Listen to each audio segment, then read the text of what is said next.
सांप बैठा है बिल के अंदर, ऊपर सैकड़ों लाठी जमा दो, उसको कोई फर्क पड़ेगा क्या? बिल के अंदर घुस के मारा जाए तब वो मरेगा। तो इस शरीर रूपी बिल के अंदर बैठा हुआ पाप है, उस पाप को मारने के लिए नाम जपना अत्यंत आवश्यक है। गंगा पाप नष्ट कर सकते, लेकिन पाप की प्रवृत्ति भजन नष्ट करेगा।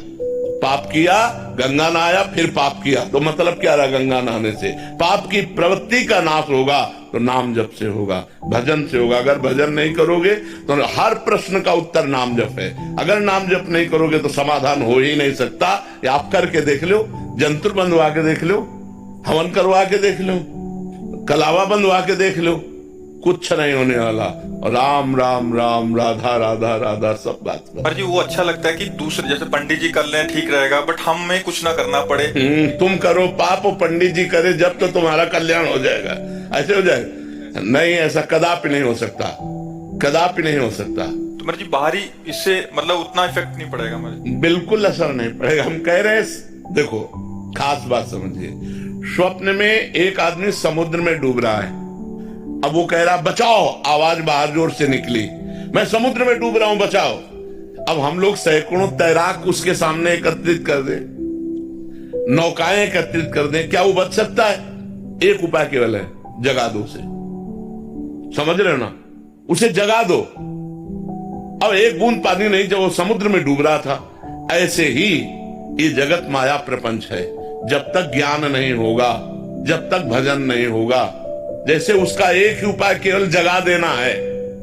आप सैकड़ों तैराक एकत्रित कर लो, बचा नहीं सकते उसको। नौका, जल जहाज नहीं बचा सकते। क्यों? वो स्वप्न में डूब रहा है। उसको जगा दो, बस उसका स्वप्न टूट जाए, वो जग, अब वो बच जाएगा। जो सपने सिर काटे कोई, बिन जागे दुख दूर न होई। ऐसे ही जब तक आपको ज्ञान नहीं होगा, तब तक आप रोते रहोगे इस जगत के मोह में, राग में, काम में, क्रोध में, लोभ में। थोड़ा दान पुण्य किया, थोड़ा पाप नष्ट हुआ, फिर पाप किया, फिर इससे काम नहीं बने। काम बनेगा पाप की जड़ का नाश हो, और पाप की जड़ है पाप की प्रवृत्ति। उस प्रवृत्ति में जब तक ज्ञान नहीं जागृत होगा, तब तक बात नहीं बनेगी। इसलिए खूब नाम जप करना अत्यंत अनिवार्य है। पर जी और कैसे पता लगेगा कि हमारे पाप नष्ट हो रहे हैं और हो गए हैं? जैसे जैसे पाप नष्ट होते जाएंगे, चिंता, शोक, भय, ये सब नष्ट होता जाएगा। अपने अंदर अपने आप हृदय में आने लगेगा, मैं निष्पाप हो गया हूँ। अपने आप हृदय में आने लगेगा, मेरे पाप कम हो रहे हैं। अपने आप अनुभव में आएगा। जैसे जैसे भजन बढ़ता चला जाएगा, भगवान प्रिय लगने लगे, धर्म प्रिय लगने लगे, गंदे आचरणों से घृणा होने लगे। ये है पवित्रता का लक्षण। पापी पुरुष के हृदय की स्थिति क्या होती है? हर समय वो चिंता, डिप्रेशन, शोक में रहता है। हाँ, निगेटिव, उसका हर चिंतन निगेटिव हो, यहां तक निगेटिव हो जाएगा कि उस करने की वो सोच लेगा। अब उसको कल्पों तक भटकना पड़ेगा। अरे मनुष्य जन्म मिला है समस्या का समाधान करने के लिए, ना कि समस्या बढ़ाने के लिए। क्या समस्या बढ़ाना है, ना कि समस्या मिटाना है। लोग समझते नहीं है, सोचते हैं आप कर लेंगे तो हम समस्याओं का निदान कर लिया, और घोर समस्या में फंस गए। समस्या का निदान करने का उपाय मनुष्य शरीर था, उसको खो दिया। अब तो सवाल नहीं उठता। 83,99,999 योनियों में एक भी योनि ऐसी नहीं है जिसमें आप भजन करके भगवान को प्राप्त कर ले। 84 लाख योनि की पूर्ति मनुष्य शरीर से होती है। इसी मनुष्य शरीर से भजन करके हम अपना कल्याण कर सकते हैं। समस्त समस्याओं का निदान भजन है। अगर भजन नहीं तो कुछ नहीं है। वैभव ठाकुर जी, श्री राधे राधे। राधे राधे महाराज जी। महाराज जी, कई प्रियजन और कई बुजुर्गों को भी ये कहते हुए सुना है कि जिंदगी बड़ी मुश्किल से मिलती है। यारो, जो भोग सकते हो भोगो, एंजॉय करो। नहीं, ये नहीं। हम ये जरूर इस बात पे हाँ कहते हैं कि जिंदगी बड़ी कीमती है, जिंदगी बड़ी मुश्किल से मिलती है। दुर्लभो मानुषो देहो, देही नाम क्षण भंगुरा, तत्रापि दुर्लभम मन्येत वैकुंठ प्रिय दर्शनम। बात अब समझो, जिंदगी बहुत कीमती है यार। इसे गंदे कामों में नहीं, इसे अच्छे कामों में लगाओ। इससे भगवान की प्राप्ति कराओ, भगवान के प्रिय प्रेम को प्राप्त करो। ये जिंदगी का लाभ है। बुजुर्ग कहते हैं भोग भोगो, आनंद लो। बुजुर्ग भक्ति भी कर लो, बट एंजॉय भी करो। हमें तो आज तक नहीं समझ में आता कि एंजॉय है कहाँ। हम तो खोल के ऑपरेशन करके बात बताते हैं। एंजॉय है कहाँ एंजॉय हमें बताओ। जो चीज खाओ 6 घंटा में शौच बन जाती है ना। मनुष्य को सबसे ज्यादा प्रिय वस्तु क्या लगती है? रुपया इसलिए प्रिय लगता है कि हमें सामग्री मिलती है। सामग्रियों में खान पान सबसे प्रिय, पहनने ओढ़ने को मिले, और भोगों में स्त्री भोग या पुरुष भोग, खुली बात है। इसके अलावा हमें बताओ क्या चाहिए? इसके अलावा क्या चाहिए? मान प्रतिष्ठा, रुपया, पैसा, ये सब इसी के लिए है। अंदर दो बातें चल रही, अच्छा खाने को मिले और मन मानी भोगने को मिले, बस यही चाहिए ना। मरने के बाद इनमें से क्या बचा? फाइनल में हमें बताओ। जो गृहस्थ में, आप लोग तो गृहस्थ हैं, आपने भोगा, आपके पास क्या है अनुभूति? फिर वही भोगने की इच्छा है ना। कोई ये कह सकता है कि मैं भोग करके तृप्त हो गया हूं और मेरी कोई इच्छा नहीं, ये बात वही कह सकता है जो भजन कर रहा है। अच्छा, भोग स्थान कहाँ है? मलमूत्र के द्वार है, जिनको छू लो तो रज लगा के, साबुन लगा के हाथ धोना पड़े। वहां कहाँ क्या एंजॉय करोगे? कहाँ एंजॉय करोगे? शराब पिए नालियों में पड़े रहते हैं, एंजॉय है? एक दूसरे की हत्या कर रहे हैं, एंजॉय है? क्या एंजॉय? हमें बताओ ना, एंजॉय कहाँ कर सकते हो? क्या एंजॉय है? क्या आनंद प्राप्त हुआ? आप लोग तो संसार में हैं, भोग रहे हैं, क्या आनंद प्राप्त हुआ? वो आनंद पूछो तो हर समय, हम कई बार बताया कि हमारे हृदय में इतना आनंद रहता है, जैसे किसी नए लड़के का नई लड़की से ब्याह तय हो जाए तो उसको कितनी खुशी होती है, ऐसे हजारों गुना लाखों गुना आनंद हमें हर समय बना रहता है। अरे भगवान की शरण में एंजॉय है कि ऐसे एंजॉय है?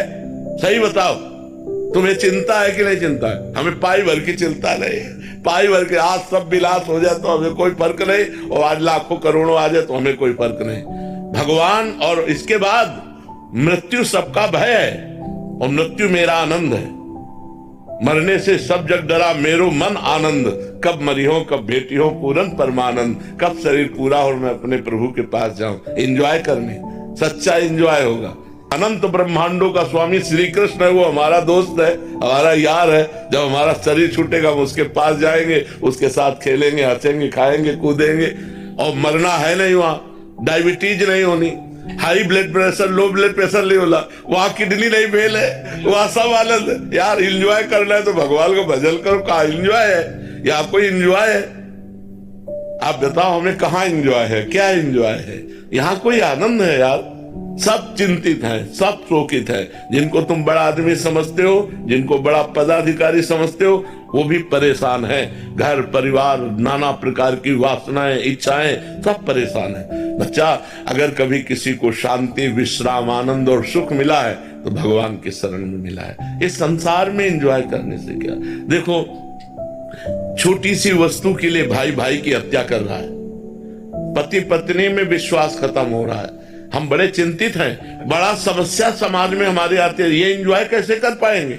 बहुत समस्या है, इसलिए एंजॉय के चक्कर में मत पड़ो, धर्म से चलो, नाम जप करो, धर्म से चलो, भगवान से प्रार्थना करो कि जीवन साथी ऐसा मिले कि हम प्यार भरा जीवन व्यतीत कर सके, पवित्र जीवन व्यतीत कर सके। अखिल गुप्ता जी, राधे राधे महाराज जी। महाराज जी, मिथ्या आरोपों के बाद किस तरह से मन को शांत किया जाए अगर आप पे मिथ्या आरोप? भगवान के नाम जप के द्वारा। जो हमारे हृदय में नाम जप करता है, चलता है, जैसे हमें किसी ने कहा तो हमें तुरंत जांच करनी है। अगर है तो भगवान सामने से संबोधन कर रहे हैं, मुझे सुधार करना चाहिए। और जब मुझे पता चला जांच करने पर कि जो सामने कहा जा रहा है वो मेरे में नहीं है, बस अब वो उसकी बुद्धि है, हम उसकी बुद्धि को नहीं बदल सकते। वो जो बोल रहा है वो बोलने दो, मुझे प्रसन्न रहना है, मुझे उसके बोलने से दुखी नहीं होना। ऐसे अगर हम दुखी होने लगेंगे तो हम कभी सुखी नहीं होंगे। यहाँ कोई किसी को सपोर्ट देने वाला नहीं। आप अच्छे मार्ग में चलना चाहो तो आपको गिराने के लिए ही, लेकिन ऊपर चढ़ाने के लिए नहीं। सपोर्ट में कोई नहीं मिलेगा। आप धर्म से चलो, दूसरों का उपकार करो, तो जिसका उपकार करोगे वही आपको गिराने की कोशिश करेगा।